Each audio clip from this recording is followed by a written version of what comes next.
Hello, everybody. This is Leonard Johnson with the third session, really, of the Run the Hammer podcast this evening.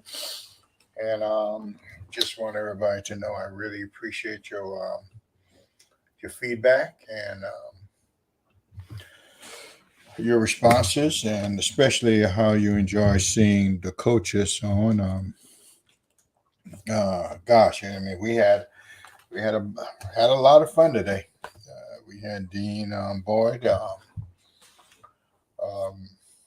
Mike Howard, Don Johns Island, Dean Boyd from York High School, and man, they were such different ways of how you build your program and everything. And I've always said that there's no one way to do it. You you know you have to build in your as a in what you believe in, and you take notes from everybody else, but you build it in your own. So always have a pen and a piece of paper to take notes. That's the only way you learn um, how everything is going. All right, we are sponsored by my agency, my um, financial agency, the Leonard Johnson Insurance Agency. And if there's anything that you need as far as finances and everything, put you in a better place, or review what you already have, or if you don't have any type of coverage, especially life, or don't have a retirement program going or secondary retirement going on, I'm the man. I can get you hooked up real quick. So that'll be the only advertisement you'll hear tonight. You'll see my number scrolling across the bottom, and just I paid the bill for the month, so it's working. So we'll get going on. All right. Tonight we're for a second time. Wow. We got the great doctor. Last time we had him on, he was working on his doctorate. Now we can call him Dr. Andre. How's it I've going? all, I've always been impressed with this young man. I mean, he does it well wherever he goes, and a great story to listen to, and a good guy to listen to. So I'm going to bring Andre on, and let's see here. I'm going to make him bigger than me, as always, because it's his show. It's his time. Here we go. Here we go. All right, Andre. How you doing, man? I'm doing well. Thank you for having me. Thank you for having me. Well, it's always my pleasure. Always. And I just enjoyed. So glad that you getting that program going and getting the situation and everything in your way, you know, and that is great. Um, for the people down in the low country, because you're located, that's up in Greenville area, right? Yes, Is sir. that? But I'm a low country boy. I'm from St. Stephen, so That's I'm right. That's yeah. I still have right. an equal three phone number, so home is always going to be St. Stephen, South Carolina. Yeah, I forgot about that. And you went to Timberland? Yes, sir. Yes, sir. Okay. Yeah, but I'll let you tell your story. Go and tell everybody Oh, what we need to know um, about Andre before we get going here. oh man, Andre's no one special, man. Andre just tries to just serve wherever he goes, man. Wherever I go, man, I'm just trying to serve and just be a positive beacon of of light, and just trying to show people around me that hey man, no job is too small, regardless of what position you're in. But I'm originally from St. Stephen, South Carolina. Played for Coach Craig at Timberland High School. The crazy thing is, Coach Wright was our offensive coordinator. Sean Wright was our offensive coordinator, so I got to play for two really good coaches that taught me a lot about the game and really just taught me a lot about life. So after my time at Timberland, I went on to play at North Greenville University. Played under Mike Taylor. I was fortunate, real man, blessed. Honestly, I wasn't a good high school football player, so blessed with that opportunity. And then once I graduated from North Greenville, was again blessed again to be a graduate assistant under Coach Chadwell when he was the head coach of North Greenville, and worked closely with Coach Staggs and Coach McGee, who are now the whole staff now is at Coastal. So, man, my coaching journey has been a big blessing, man. And I really have no complaints, man. I'm just happy. So, definitely, I'm thankful and happy to be a part of your podcast. You interview some really, really, really good coaches, but a lot of really good men, and a lot of the guys you interview played a role in my life. And so to be on the same platform as those guys, man, is a blessing within itself. So thank you for having me on. Good, man. I'll send $1 later on the mail. Okay. No need for that. Now you well, let's talk about those little angels you got in your wife. Let's talk about them for a second. Oh man, you talking about them kids? Yeah, man. I got 2 daughters, 4 years old, Lauren, 9-month-old, London. Married to my beautiful wife, Angel, now for 6 years. And yeah, man, I got 2 girls, football coach with 2 girls. And you know what? I'm not trying, everyone's like, hey man, try for your boy. Nah, I'm good. Mess around and have a 3rd girl and really, really be outnumbered in this house. But man, I'm thankful, man. It's crazy. I didn't know the role kids play in a coach's life. I really didn't know. And last year was rough. Last year we won 1-9, so we got our first one this year. And the first person I see after we shake hands is my 4-year-old Lauren running on the field, screaming out, "Daddy, we won!" And I ain't gonna lie, man, it got to me. It got to me good, man. But man, I'm so thankful for my wife and my girls, man. They mean a lot to me. And when the scoreboard comes out with results that I really don't appreciate, I know that there's 3 people who are always going to support me regardless of what happens. So extremely thankful for those 3 in my life. Yeah, and you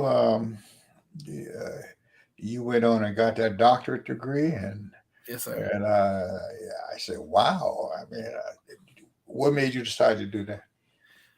Man, the crazy thing is I hated the stereotype of African American coaches.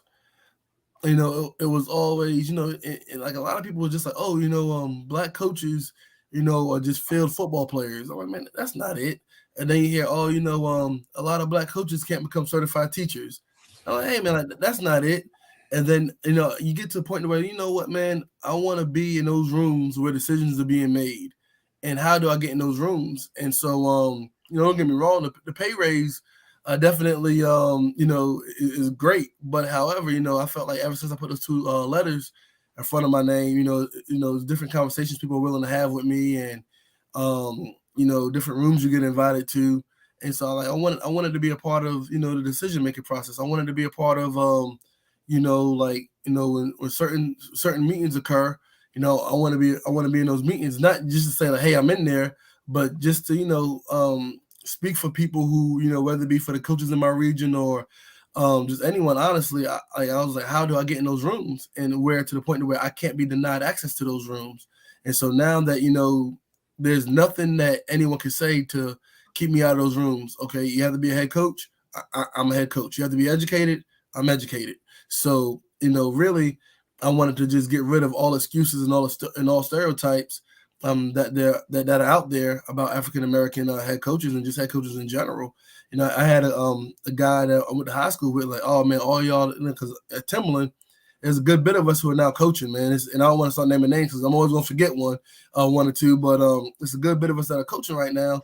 And I was, oh, all y'all are field football players. I'm like, man, like honestly, man, a lot of us really just want to give back, give back through the way that that we know how. I mean, a lot of us are, products of people like Coach Wallace and Coach Wright and Coach Craig pouring into us. So that kind of got us out of our situations. And so we want to just give back the same way people gave back to us. But, when people say things along the lines of, oh, y'all just all failed football players, I'm like, man, we went to school, we went to college to play ball. Like, to me, that's not a failure, man. Like, we were able to see places and go places and do things that the normal student couldn't do.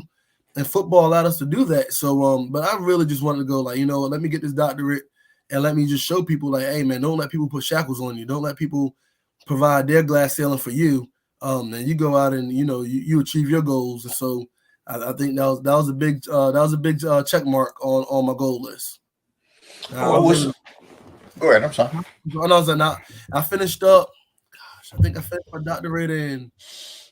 It was last year, but I think it took me 3.5 years. Mm-hmm. So Man, I thought that was a huge accomplishment. Man. I feel good about that accomplishment, honestly. And I wrote my dissertation on the socio-economic effect of amateur youth athletes, which is pretty much, it boils down to this: the kids that need coaches can't afford coaches, and how do we change that? So Okay. that's what it was about.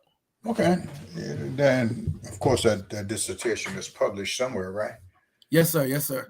Okay. Yeah. Don't mind reading that. Now, you in any other thing?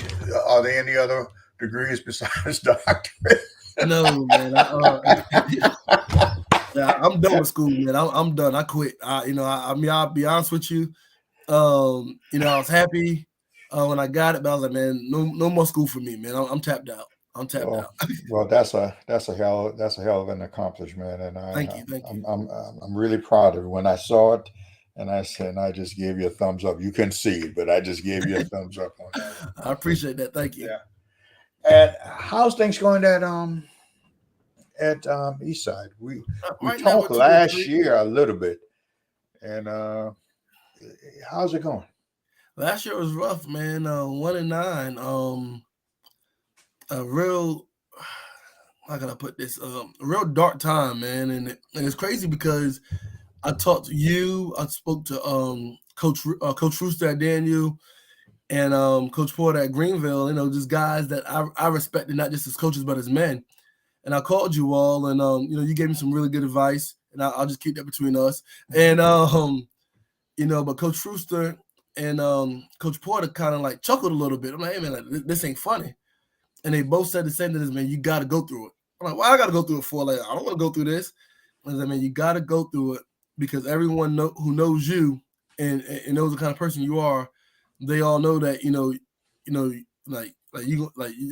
you're gonna win championships at some point, but you got to go through it so you can appreciate the process of winning a championship. And I was like, man, y'all are crazy. But Coach Porter said, I went 2-9 2 years at Hillcrest, right? I was like, nah, I didn't know that. He was like, exactly. No one talks about that, but those years happened. Like the years of people, saying I should be fired. Those years happened. I was like, wow. And then talking to Coach Rooster, he's like, yeah, I went 2-9. He said, remember you was at 96. He's like, y'all beat me. And he was like, I went 2-9 that year. And the next year I go 11-3. And then after that, I went to state championship. He was like, man, you pretty much, man, you can't dodge the process. And so I learned a lot about myself, not just as a coach, but as a man during that 1-9 season. Again, there was dark times, but man, I think I needed it. I was humbled big time from that 1-9 season. Right now we're 2-3, and so but we feel like we're going in the right direction. Mm-hmm. As long as you got that feeling that you're heading in the right direction and you got a process going, you're gonna be all right. You're always gonna be all right and everything. Yeah, and what about staffing and everything? How's that staff working now? Man, my staff is great. Honestly, we kept everyone on.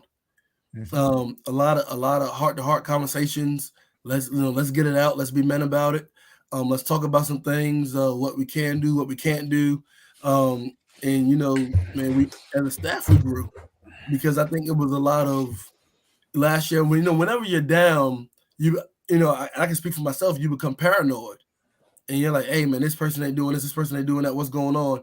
And you're trying to fix everything by yourself. But when you really just sit down and start trusting the people around you and giving them an opportunity to show you that they're loyal to you, loyal to your vision, and loyal to your program, a lot of good things can happen. And that's exactly what happened for us. We had awesome player buy-in to the point to where I had several players come to me and say, hey coach, we got team rules. I said, yeah, I know we got team rules. I'm the one that made them. And I was like, nah, coach. I'm like, what you mean, nah? And I was like, you got your rules, but there's certain rules that we got that we're not going to tell you about. Just know that we got your back. And I was like, you know what? When you have a player-led locker room, so some awesome things are going to happen. So we're halfway through the regular season, but we're still excited what's to come in the next 5 weeks. That's great, man. Prior to the playoffs, so we're excited. That's great. Well, I guess the biggest thing is, when did you realize that it changed? Man. When did I realize it changed? we had a player get into some trouble. Pretty good player too. Pretty good player. Actually, really good player. And the guy said, we don't need him. If he ain't going to buy in, we don't want him. We don't need him. Let's keep it moving, coach. And I was like, wow, that happened like at the beginning of the summer. And guys was like, nah, coach, we don't need that. That's not what you stand for. And I was like, okay, got it. So that's when I realized that we had a group of kids that were going to be different. That's fantastic. When you get kids buy in, that's the toughest part, but that's the best part. Because they learn how to police themselves. Definitely, and it works, man. Like to the point to where I'm like, you start pulling grades, and kids are telling you, "Hey, he got an F in this class, coach, or he got a D in this class." I'm like, man, how y'all know this stuff before I do? So, I mean, they're taking it on each other. So, man, it's been great. It's really been great. We got some really good leaders who I think, they're good football players, but and these guys are going to grow on to be like good husbands and good fathers and just really good assets to society. So I'm excited about their future. When did you realize that your staff was on the same page with you? When parents started attacking me. When parents started saying certain things, you go 1-9, a lot of people don't get their jobs. And certain comments being made about my future with the program, and those guys correcting certain things right then and there before it started to spread. And that's when I realized, like, man, okay, like my guys is deeper than football for the coaches too, man. We actually care about each other. And that's when you realize, because you got to think, man, if any one of those guys wanted my job, they could have used last year as a point, like, hey, man, Woolcock went 1-9, we need to get rid of him, but none of them did that. Mm-hmm. And instead, they was like, hey, what do we need to do to fix this? And again, when those complaints came from parents and from the community, and it's not every parent, it's not everyone in the community. I have a great community here at Eastside. A lot of support. But as we all know, not everyone's going to support you. And so when some of those people rose up a little bit, my coaches had my back, and that felt really good to know that people had your back. Now, were you in any that's the wrong. Your administration continued to be supportive to you? Oh yeah, definitely. I think I was harder on myself than admin was. My AD pulled me into the office, and he was like, "Hey man, like, you got to relax. Your job is safe." He's like, "You're doing a lot of good things." And I believe in service projects. So we did a toy drive, food drive, canned good drive, Habitat for Humanity. We probably did like five service projects over the summer, a few in the winter. Try to do one with the Grant Soup Kitchen, with the canned food drive during the scrimmages and jamborees. And so I believe in community service a lot. And so my AD was like, hey, look, man, like, that's something that's important to us. And so, like, you're a good coach, but you're a good man, and you're doing things the right way. And so, man, as long as you're going to be doing things the right way, man, we're going to support you. And so, and the same thing for my principal, who told me straight up, like, hey, man, you're fine, relax. Continue to coach, continue to build something, and we got your back. So again, across the board, I've been receiving support I feel that's needed in order to have a successful program. Well, that's good. That's good, man, because wow, to have that, when you have that kind of support, even when you are in a dark place, as you call it. Oh yeah, it was a dark place. I'll get my wife on here. She'll probably just be brutally honest about how I really felt. But no, it was a dark place. Yeah, I know where you are. Been there, done that. And but the sun came up the next day, didn't it? Yes, sir. Yeah. Now let's talk about the positive part of the community. Yes, sir. What are they doing now to even support you even more? Honestly, it's a few things.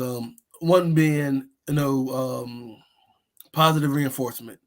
Hey, coach, we got you. Hey, coach, I'm not taking my, in Greenville County, school of choice, and people bounce their kids around left and right, and for parents to come up to you like, hey man, like my kid ain't going nowhere. I want my kid to play for somebody like you, who's a good man, who's preparing my kid for life. So hey, coach, we got you. That's always good to hear. Another thing is like, hey, I see you doing this community service stuff. Let me know what I can do. I don't have time to help you, help build houses or do the different things. We do another one called front porch housing, where we house different people to help adults get on their feet. Many of them to help them get their kids back. And a lot of them, like, hey, I don't have time to come help, but man, I'll give you all the Gatorade and granola bars you need. Or, hey, I'll cut a check to make sure that I can pay for a few kids to get to FCA football camp. I try to fundraise to get the kids to the FCA camp. Parents are like, look, I can't help you do that. Like, I don't have time to help fundraise, but here's some money, pay for a few kids, and anything you put your money behind, you're definitely in support of. Mm-hmm. So a lot of people have not had an issue at all opening their checkbooks to help me get the things I need for this program to be successful. And not just football, but just to prepare these young men for life. What is the most important thing? And you've been there for 4 years, you say? Yes, sir. This is year 4. What is the most important thing that you say that you have brought to Eastside? The most important thing I brought to Eastside. Man, I wish you would ask someone else this question. The most important thing I think I brought to Eastside is, I guess it's all tied into belief. And, I'm not ashamed of the gospel. I share Christ wherever I go. I know sometimes that's kind of frowned upon in the public school setting. And I don't force it on anyone, but I do bring that with me wherever I go. Also, the importance of serving. And the importance of serving, because not everyone, has the 2-parent household with, the nice fence in the front yard, and not everyone has that ideal lifestyle. And I tell kids all the time, like, look, hey, we're gonna go to the grass soup kitchen so y'all can see how some people really live, so y'all can be thankful and appreciative for the life that you have. And I'll just be honest with them, like, hey man, like, I'm showing you this so you can show it to someone else, and so that way together we can make our community even better. Helping out those who are less fortunate. So I think that's pretty important as well. And, just serving, man. Like how can you expect to have anything in life if you aren't willing to give back to the people that help you get it? So I would say something along those lines. Okay. All right, that's good, man. Well, I know you're a giver. I just read articles all over the place every day. So. I appreciate it. Thank you. Yeah, I know that, and you really are doing some great things down there. Your kids, I know you mentioned that they came to you and said we got our rules and we got yes, this sir. and that, and how did they change from last year to where they are now? And no one wants to be counted out. And when you feel counted out, you can do one or two things. Either you can lay down and die, or you can come out the corner swinging. And, you go 1-9, man. Everyone counts you out. And I'll be honest with you, Coach. I got receipts on those who counted us out. And my players do too. And when they realized that, man, people were saying things along the lines of, hey, I don't want to go there because they don't got no talent over there, or things like that, man. My kids took that personal, and when they realized that they were counted out, man, they a switch went off, and we still got a lot to prove. We do, and I feel confident that my kids are going to get it done. But yeah, when we realized that no one respected us, at the end of the day, I'm Dr. Andre Woolcock, I'm a head football coach and all these great things, but at the end of the day, I'm a man. And no man wants to be counted out or disrespected. And I feel like when you count out me and my guys, you're disrespecting us. And so we have a point to prove, and they've taken on that same energy. And did the growth come by a year older, or did it come by a mixture of some of the things that you were putting in, and they just happened to start maturing into it? Man, I think. So is that light bothering you? There we go. Okay. I think it came by. I don't think it came by being a year old. I think it just came by trial by fire. because we had seniors on last year's team too, and not all the seniors. We had some really good seniors that were really good leaders, really good people. But you also had some seniors on there that just didn't care. They was interested in where the party was at on after the game Friday night. They wasn't really concerned with the game itself, and that's not every senior, but that was some of them. And some of those guys, it wasn't just seniors, it was juniors and sophomores, and some of those guys are no longer in the program with us. So man, I say try by fire, man. Anytime you add heat to something, man, it's gonna burn some things off, and that's what happened. Some of those guys that have been eliminated by the trial of fire, have they attempted to try to open the door to return? Not really, not for the most part, no. Just one, and we're going to work through his situation. I'm a firm believer in second chances, man. I'm a product of a second chance. But it's not going to be given to you. You have to earn every ounce of anything you get. But yeah, you had one guy come back and trying to work his way into good graces, and it's really not even with the coaches, man. It's good graces with his teammates. Because certain things that we went through, man, like that, that person wasn't there, and so it's like, hey, man, we went through a lot while you were away. So if you want to be a part of this, man, you have to earn it. So he's still currently working himself into good graces with his teammates. So the guys have really bought into, when you come to us, you're going to come to us right. Number one, and you're going to be as humble as you possibly can. Man, Coach, I had a kid come to me one time and say, "Hey, this kid, we got some new helmets in," and he said, "Hey, this kid doesn't deserve a new helmet. I'm gonna take his helmet. He got to earn that." Mm-hmm. So, all right, fair enough. Y'all got it. So we feel good, man. Like we feel really good about the guys that we're building, man. And man, it's just awesome to see that these young men just buying into each other too, man. Like not giving up on each other. Again, we're 2-3, so we lost 3 games out of the 5 we played, and we lost a game we had a bye week last week, but the week before we lost the game by 7. We were up 14-0. They scored 35 and under points before the first half was over, and then we ended up losing 28-35. So they never quit on each other. In a losing effort, and moral victories. A lot of people aren't going to get clap bravo moments for that. But during that game, I realized, okay, these guys are not going to give up on each other. Like when one makes a mistake, it's like, hey, shake right, let's get back, let's get back. Like, hey man, like I got your back. Like defensive run on the film, like, hey, I'm gonna get the ball back for you. Don't worry about it. And so those guys have each other's back, and so man, it was just it's awesome to be a part of. Eastside football is a family. It just feels good to be a part of that family.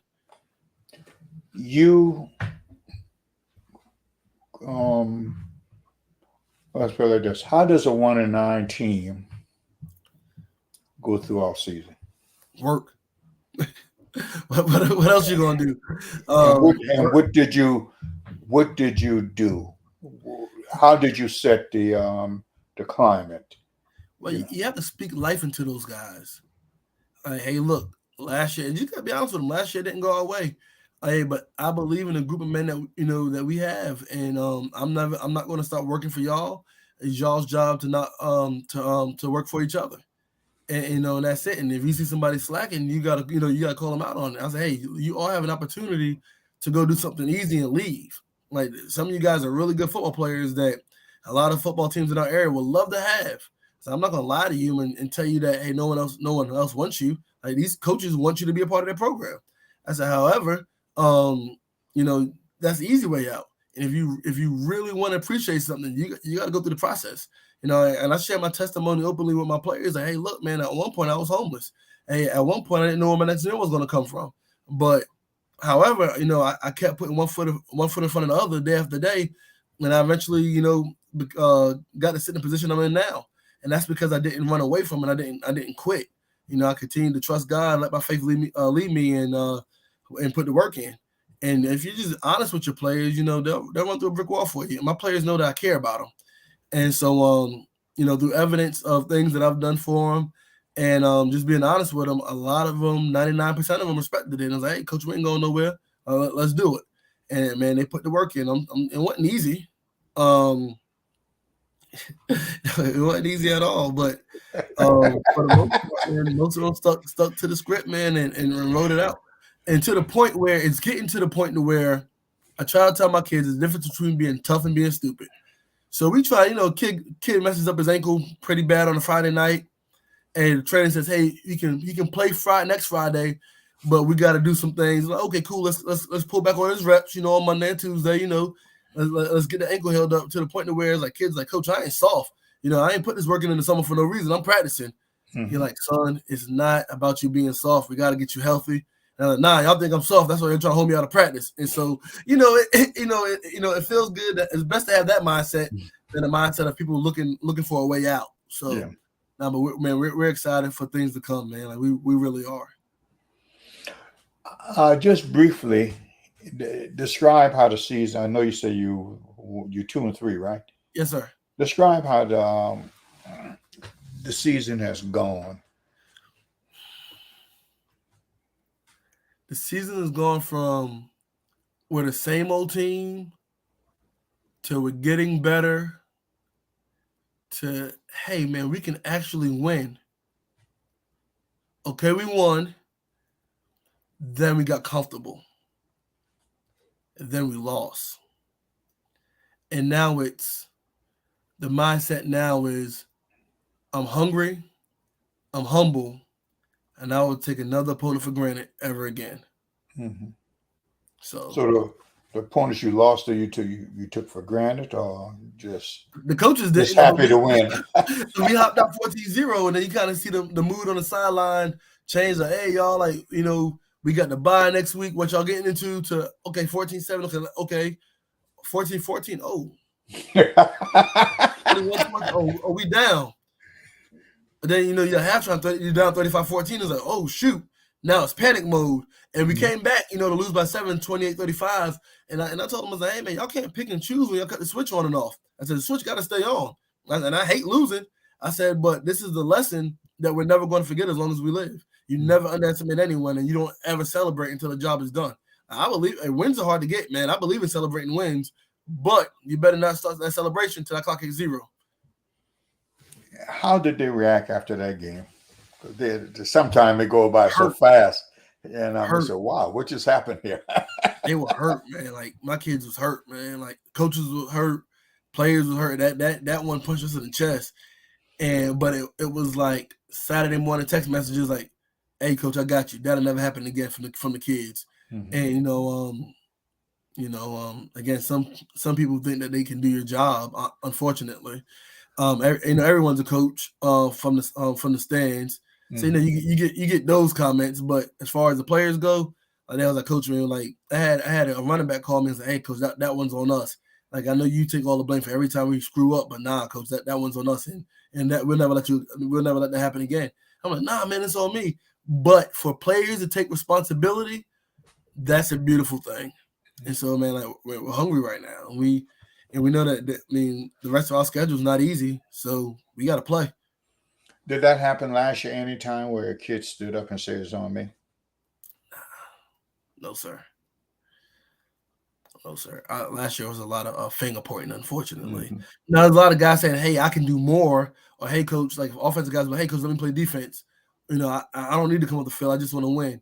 Mm-hmm. But no one really said, hey, that's on me. Like, I'll fix it. No one really stepped up and said that.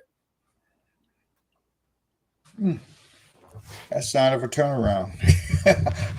How's your team mixed this year with classification? I'm sorry, what was that? I didn't hear the question. I'm sorry. How's your team mixed this year?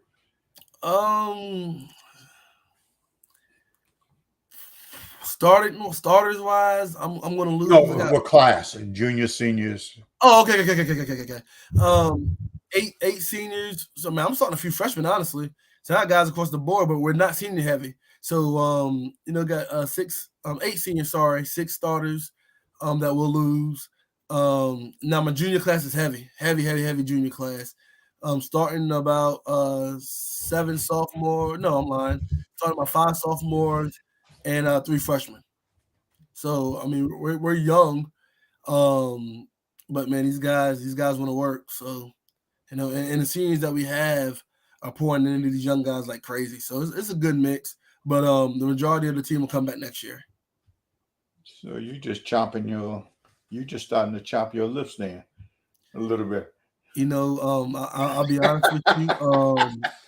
Definitely excited for the future of Eastside football. I'll tell you that much. Yeah, I told you I kept them receipts. Yeah. So, we know who they are. Yeah. Well, that's good, man. It just takes time, and Yes, sir. and people just got to realize that it's not going to happen overnight. But you put the work in, can't help but come back out. And I'm thankful that the admin is giving me time. A lot of times the admin will be like, "Hey, man, let's get him out of here." 1-9, he's done. But our administration is giving me the time needed to turn this program into a powerhouse. There's not a doubt in my mind that we won't become the powerhouse I believe that we're capable of becoming. Okay.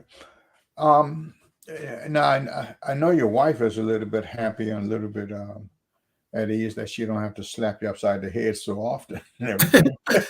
So, she and I owe a lot to my mindset to my wife, man, because last year I started like, maybe you hear so much negative statements and comments and how he's not the right guy for the job. I'm like, man, maybe I'm not the right guy for this job. I don't know, man. Like maybe Eastside deserves better. And I start getting down on myself. And my wife, man, she ain't having that.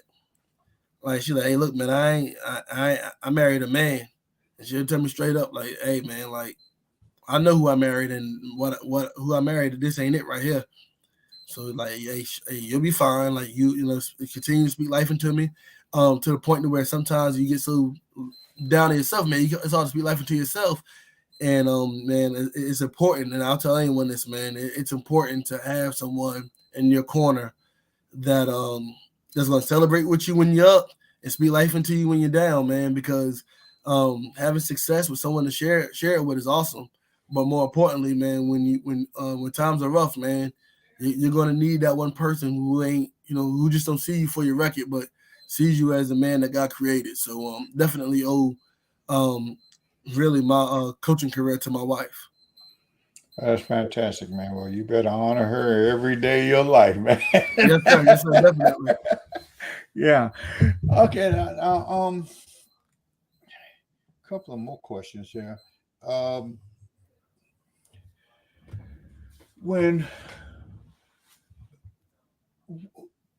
What do you suggest to the young coach who's going through what you're going through or has gone through? First of all, continue to believe in who you are. Don't allow people who can't do what you do to dictate how you feel about yourself. Continue to speak life into yourself. Continue to allow your faith to carry you. Next thing, have older coaches outside of your program that you can talk to. Guys that already been there, done that, and achieved a lot of great things in life. Have someone outside of your program, because unfortunately, you start sharing how you feel sometimes with people in your program. They feel like you're not capable of leading the program anymore, and that's not the case. You just need some advice.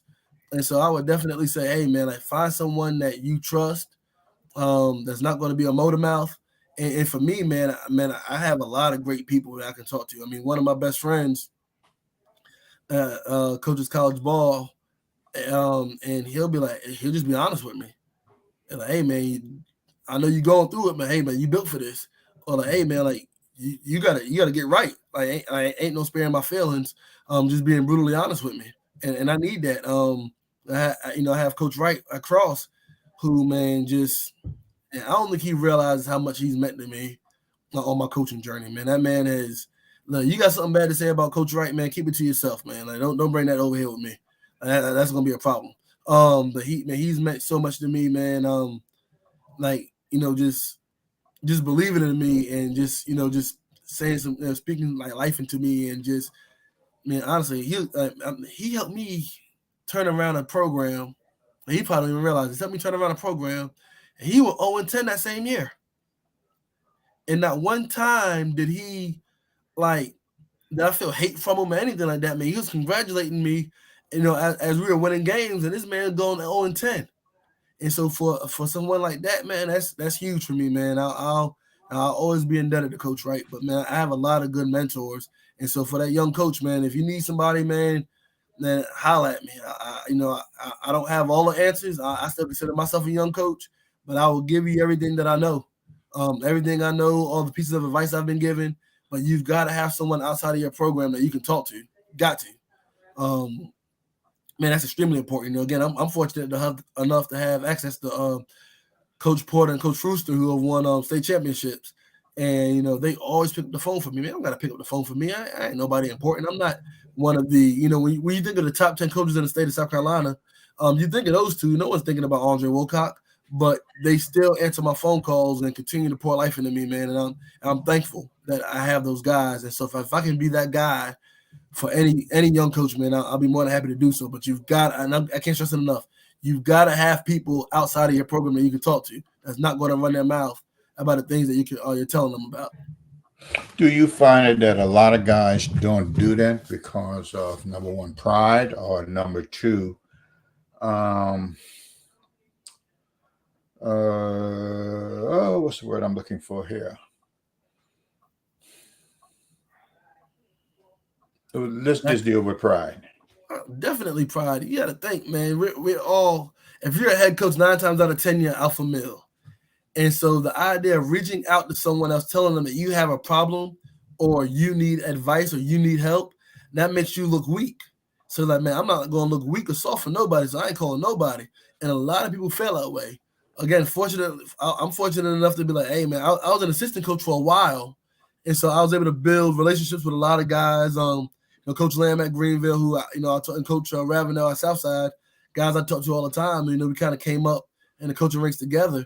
Into where pride is no longer an issue, but a lot of guys like, if I tell this coach that I'm struggling, he's gonna use it to recruit my players, and I'm like, that's a lot of things that go into that, man. But I'll definitely say pride is a huge thing. And the crazy thing is, the majority of us say, hey, we're godly men and we're praying, man, but we know God hates a prideful heart. So you getting in your own way, you blocking your own blessing because you can't get out of your own way. So I'll definitely say pride. Oh, the successful coach will never go down to poach your kids to get your kids. I've tried to say that to people all the time. The successful coach don't need that. He's already successful. Yes, sir. And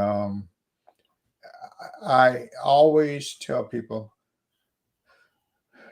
get advice from people from where you want to go. Definitely. Yes, sir. I agree with 110%. Yeah.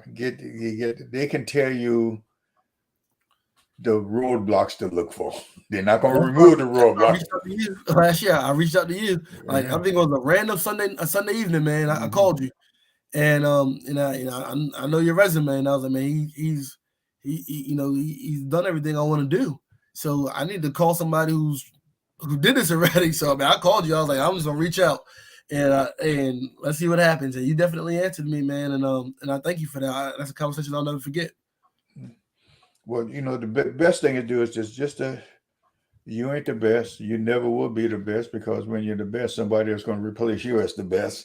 And what you need to do is learn how to take advantage of that little space you got right there to be the best, so that you can help some other guy down, and that's what this thing is. It's all about. And if people are not reaching out to you, they're really missing the ball here. They really are, because you got it. You understand it. Yes, sir. Thank you. Mm-hmm. And, I'm sorry. Go ahead. No, you go ahead. I'm sorry. Again, I'm thankful, man. Like I have, and this is not to be the brag or anything like that. It's just, I'm just saying, like, man, I've been blessed. I'm really blessed with the resources I have. Like, again, Greg Wright at Timberland, who I think is an amazing coach, even better person. He answers my phone calls. Not the name drop or anything like that, but Newland Isaac, who's the co-offensive coordinator at Coastal.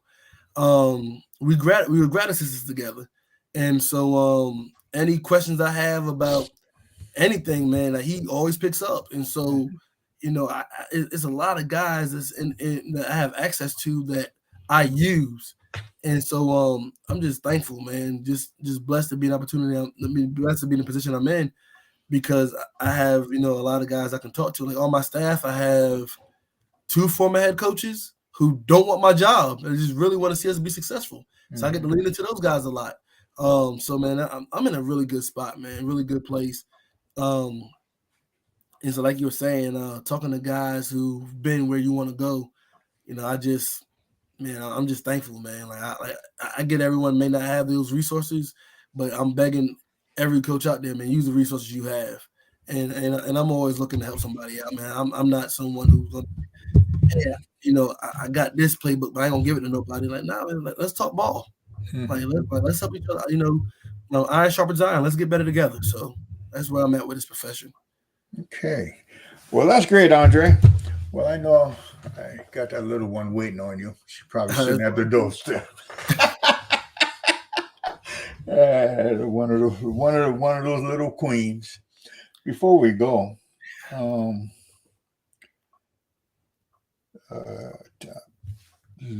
assume you know how I end this show. Yes, sir. All right.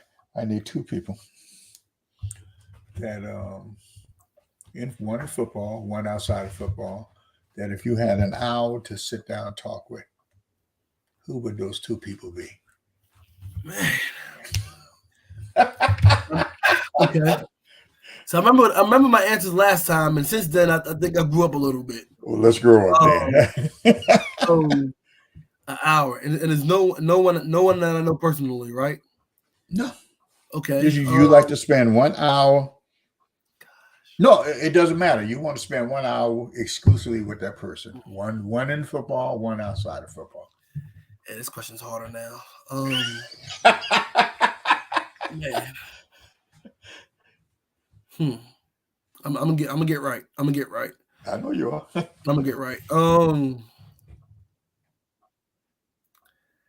Outside of football. I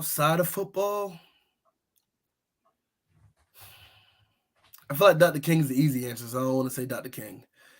Outside of football, man. Okay, that's not easy. I'm gonna answer these questions in like the next 10 seconds. I promise. Go ahead. Take it down.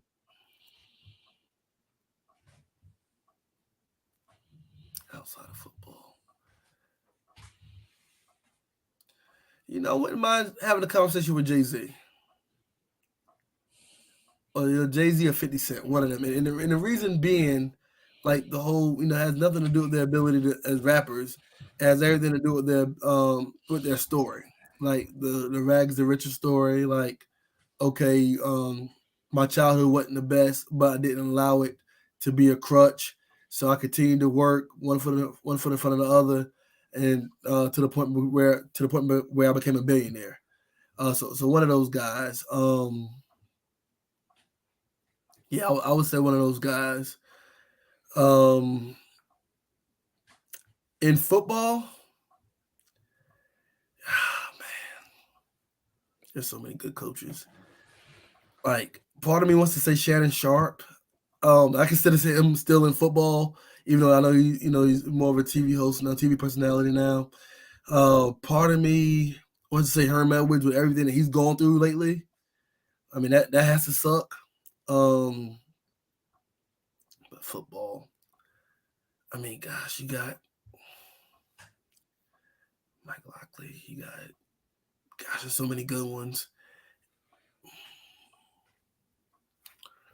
You know what? Kirby Smart. I wouldn't mind talking to Kirby Smart. At Georgia? Oh, yeah, because he replaced a legend in Mark Richt. And a lot of Georgia fans love Mark Richt. And so when you got selected to do that job, A's championship a bust. And he took that pressure and in several years got what UJ fans have wanted for many years. And, I would love to see, like, man, how'd you do that? Like, outside of recruiting, outside of pulling in, just freak athletes, what was the mindset and how did you take your mindset and reflected onto your staff and reflected onto your players. So Kirby Smart would be a good one. God, Eddie Robinson, man, that's a hard question. That's not fair. That's not a fair question. Yeah, my mind's all over the place now. Yeah, Eddie Robinson, who, in the times where people felt like black men couldn't be coaches, and not only did he coach, man, he won a lot of games. Oh man,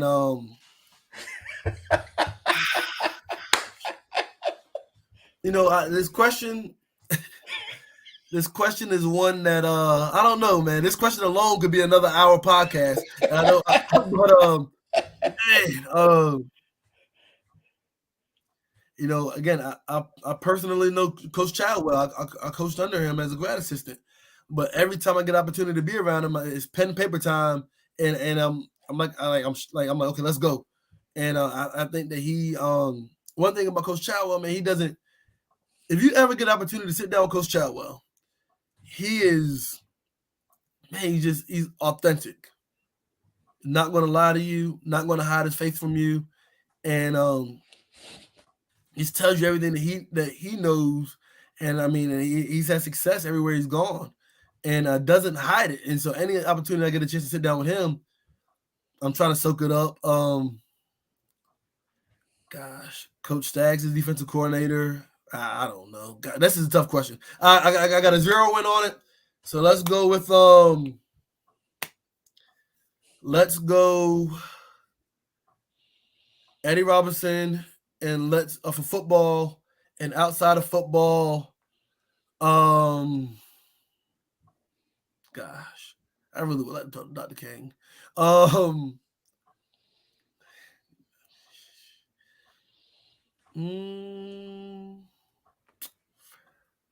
Eddie Robinson, and let's keep it Jay-Z. A little out of the box for you. Okay. So yeah, Eddie Robinson and Jay-Z. I'll stick with those two.